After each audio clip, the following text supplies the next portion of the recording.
Salam kerahiman. Hari ini 7 Januari. Kita lanjut ya dengan nomor 163B. Kita mulai dalam nama Bapa dan Putra dan Roh Kudus. Amin. 163B. Tolonglah aku ya Tuhan, supaya tanganku penuh dengan belas kasihan dan penuh dengan perbuatan baik, sehingga aku berbuat baik kepada sesamaku dan menanggung sendiri tugas-tugas yang sulit serta berat. Tolonglah aku ya Tuhan, supaya kakiku penuh dengan belas kasihan, sehingga aku dapat bergegas menolong sesamaku dengan mengalahkan kelelahan dan keletihanku sendiri. Istirahatku yang sesungguhnya adalah melayani sesamaku. Tolonglah aku ya Tuhan, supaya hatiku penuh dengan belas kasihan, sehingga aku sendiri dapat merasakan semua penderitaan sesamaku. Aku memberikan hatiku kepada setiap orang. Aku akan bersikap tulus juga kepada mereka yang aku tahu akan menyalahgunakan kebaikanku. Aku mau mengurung diriku dalam hati Yesus yang Maha Rahim. Aku akan menanggung penderitaanku sendiri dengan berdiam diri. Semoga kerahiman-Mu, oh Tuhan, bersemayam di dalam hatiku. Engkau sendiri memerintahkan supaya aku mau melatih diri dalam 3 tingkat kerahiman. Yang pertama, karya belas kasihan, yakni melakukan apa saja yang mengungkapkan belas kasihan. Yang kedua, tutur belas kasihan. Kalau tidak dapat melakukan satu karya belas kasihan, aku akan melakukannya dengan kata-kataku. Dan yang ketiga, doa belas kasihan. Kalau aku tidak dapat menunjukkan belas kasihan lewat perbuatan atau ucapan, aku selalu dapat mengungkapkan belas kasihan itu dengan doa. Sebab doaku dapat mencapai tempat-tempat yang secara fisik tidak dapat kucapai. Oh Yesus, ubahlah diriku menjadi diri-Mu sendiri, sebab tidak ada hal yang mustahil bagi-Mu. Ini lanjutan yang kemarin ya. Kemarin kita sudah minta Tuhan memberkati, mengurapi mata, telinga, dan lidah.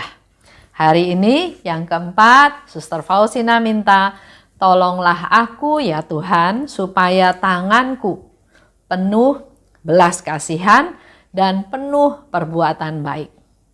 Kalau tangan kita sudah penuh dengan perbuatan baik dan penuh belas kasihan, kita udah gak punya lagi kemampuan di mana tangan kita untuk merintah, mendikte, menuduh, menghakimi, menekan, udah gak punya lagi ya.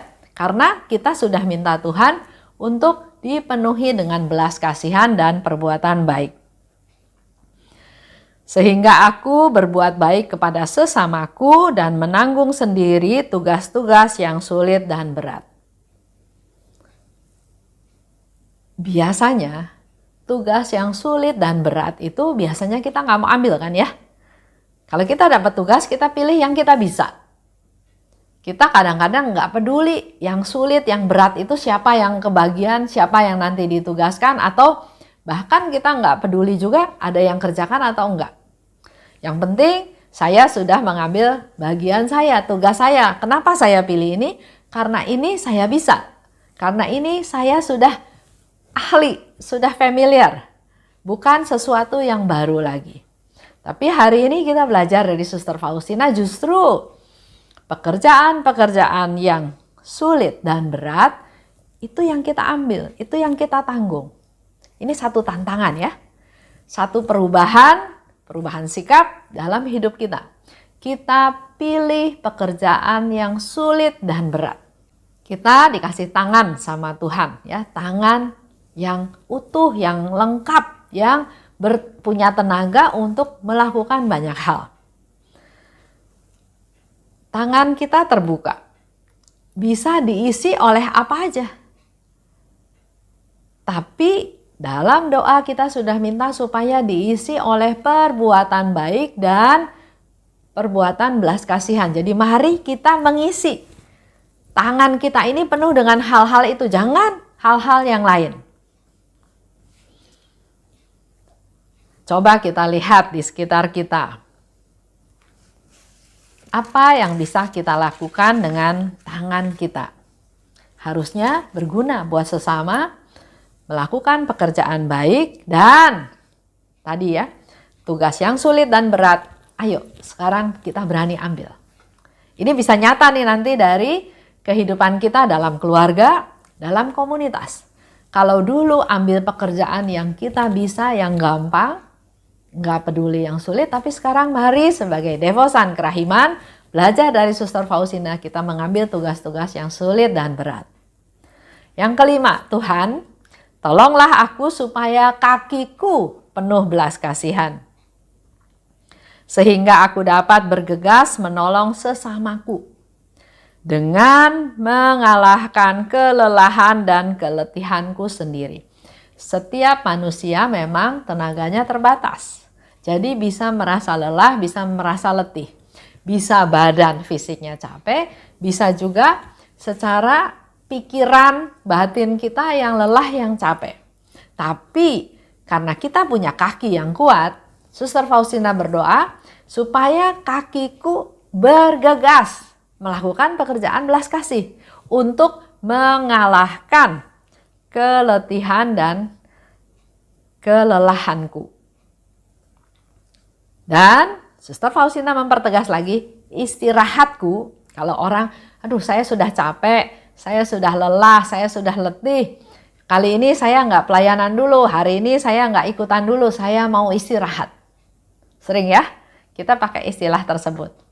Tapi hari ini Suster Faustina kasih tahu bahwa istirahatku yang sesungguhnya.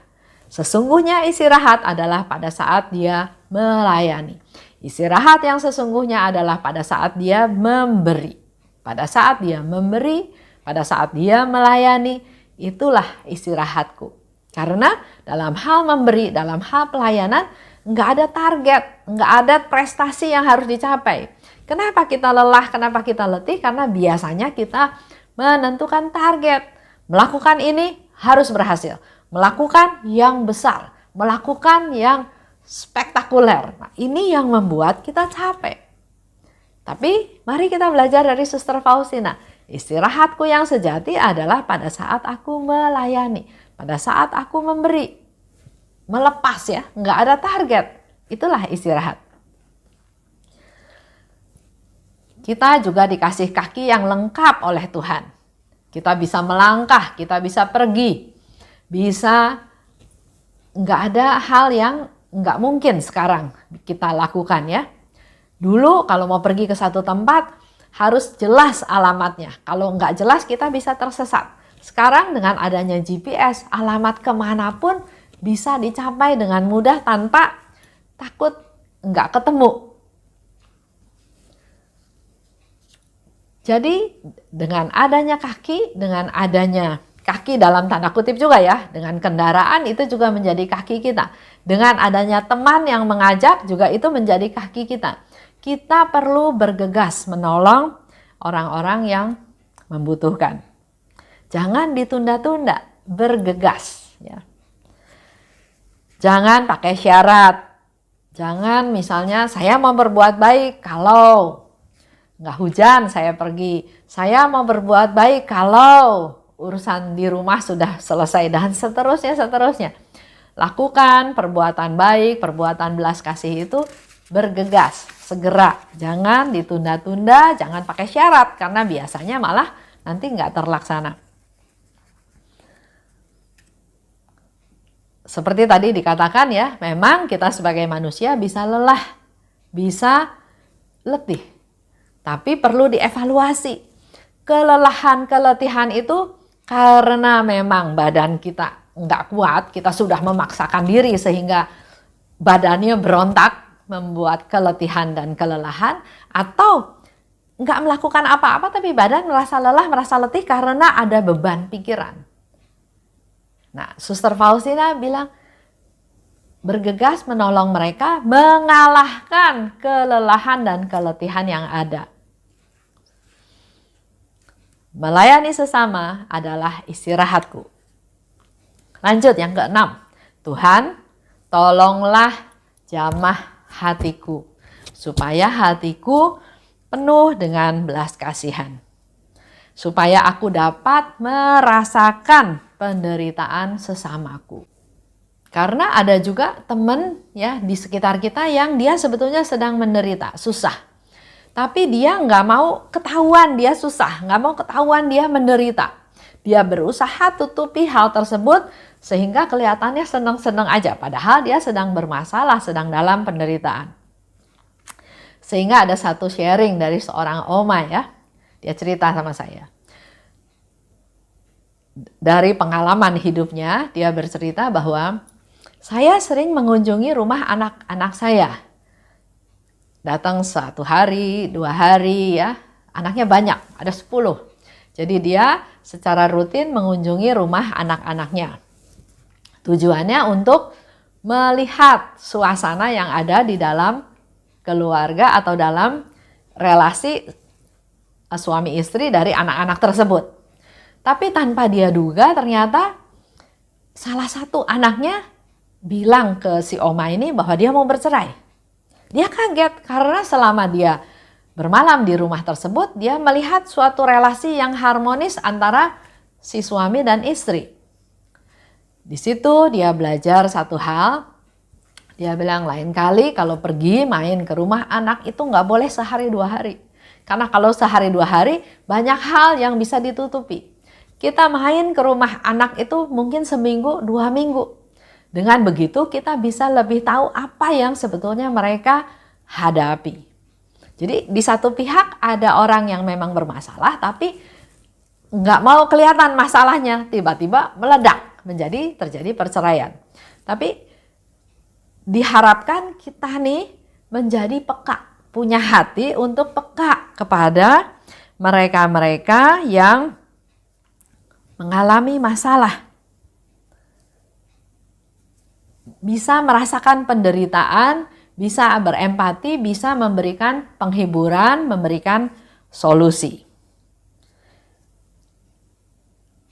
Aku ingin memberikan hatiku pada setiap orang, ya, kata Suster Faustina. Aku akan bersikap tulus pada mereka yang aku tahu akan menyalahgunakan kebaikanku. Sangat susah ya. Kalau kita nggak tahu dia punya niat yang jelek, kita masih bisa berbuat baik. Tapi kalau saya tahu bahwa kalau saya melakukan perbuatan baik kepada dia menyalahgunakan kebaikan saya, mungkin buat apa saya berbuat baik ya? Tapi di sini Suster Faustina mengajar kita semua, menantang kita semua tetap bersikap tulus pada mereka yang walaupun aku tahu dia akan menyalahgunakan kebaikanku. Pernah ya sudah berapa tahun yang lalu ada satu keluarga suami istri di mana keadaan ekonominya kurang menunjang. Suaminya baru berhenti dari satu pekerjaan. Dia mencari pekerjaan lain tapi belum diterima ya, ditolak-tolak terus. Akhirnya saya menawarkan kepada suaminya mau nggak kerja di tempat saya kerja. Karena memang kebetulan juga lagi cari orang di bagian marketing. Akhirnya dia kerja, ya dengan referensi saya, dengan koneksi saya dia diterima. Kerjanya bagus. Istilahnya oke lah ya, kerjanya bagus gitu. Tapi ternyata dia melakukan hal yang tidak saya duga. Tiba-tiba dia beli celana yang bagus ya, celana panjang. Dia bilang sama istrinya bahwa celana panjang itu dikasih oleh saya. Jadi istrinya datang ke saya berterima kasih karena selain suaminya dikasih kerjaan, tapi juga suaminya dikasih hadiah celana panjang yang bagus. Saya yang heran, kapan saya beliin celana panjang buat dia? Jadi saya panggil, saya tegur dia. Kamu beli celana panjang? Iya. Kenapa nggak bilang sama istri kamu bahwa kamu beli dari gaji kamu? Kenapa kamu bilang dikasih sama saya? Dia bilang, iya soalnya kalau saya beli pakai uang gaji saya, nanti istri saya marah. Padahal saya pengen punya celana yang baru, jadi saya bilang aja dikasih sama ibu. Loh, saya bilang, saya berbuat baik menolong kamu, memberikan kamu pekerjaan, untuk kamu dapat gaji, ya otomatis gajinya untuk kebutuhan keluarga. Dengan kamu berkata seperti itu, ada banyak kerugian. Satu, kamu tidak jujur sama istri kamu memanjakan diri dengan membeli celana tersebut sehingga gajinya berkurang yang harus diserahkan kepada si istri. Dan yang ketiga yang lebih jelek, kamu memanfaatkan kebaikan saya. Kan bisa banyak dugaan, macam-macam. Kenapa saya harus beliin kamu celana? Apa tujuan saya? Dan seterusnya. Itu kan jadi menyalahgunakan kebaikan saya. Tapi ya sudah ya, karena sudah clear, istrinya juga sudah tahu. Dan istrinya memang bilang bahwa memang suaminya itu agak pesolek ya. Jadi mau tampil yang bagus. Enggak berapa lama kemudian, bos saya panggil saya. Dia bilang, ibu tahu nggak? Orang yang ibu masukin jadi marketing di tempatnya ibu, itu menusuk ibu dari belakang. Saya jadi heran lagi, memangnya kenapa Pak? Terus dia cerita, sampai dia bisa menyembuhkan seperti itu. Saya pikir dalam hati, waduh ini orang memang kebangetan ya. Tujuan saya mau menolong, sebetulnya bukan nolong dia, saya ingin menolong istrinya. Karena istrinya kerja banting tulang untuk memenuhi kebutuhan keluarganya. Tapi dengan kejadian itu, saya nggak marah, saya juga nggak tahu kenapa ya. Saya nggak marah, cuma saya lebih berhati-hati dan saya selalu bercerita pada istrinya supaya jangan dia menyalahgunakan kebaikan saya. Itu sedikit cerita aja ya. Jadi aneh ya, ada orang menyalahgunakan kebaikan kita. Lanjut. Di situ Suster Faustina bilang lagi, aku melatih diri dalam 3 tingkat kerahiman. Jadi ada 3 tingkatan kerahiman. Pertama, karya belas kasih. Kita melakukan hal-hal perbuatan belas kasih. Apa saja kita lakukan untuk mengungkapkan belas kasihan.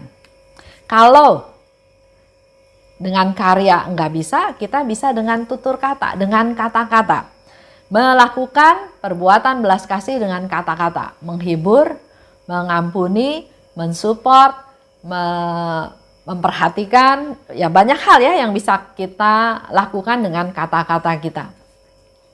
Kalau karya belas kasih nggak bisa, kata-kata belas kasih nggak bisa, masih bisa melakukan belas kasih yaitu melalui doa. Doa adalah dapat mencapai tempat yang secara fisik tidak bisa kucapai, itu kata Suster Faustina ya. Dan memang betul, kita bisa berdoa untuk saudara kita yang di Australia, kita bisa berdoa untuk orang yang nggak tahu ada di mana sekarang ya. Bisa berdoa untuk mereka-mereka yang berdosa, bisa berdoa untuk mereka-mereka yang sudah meninggal.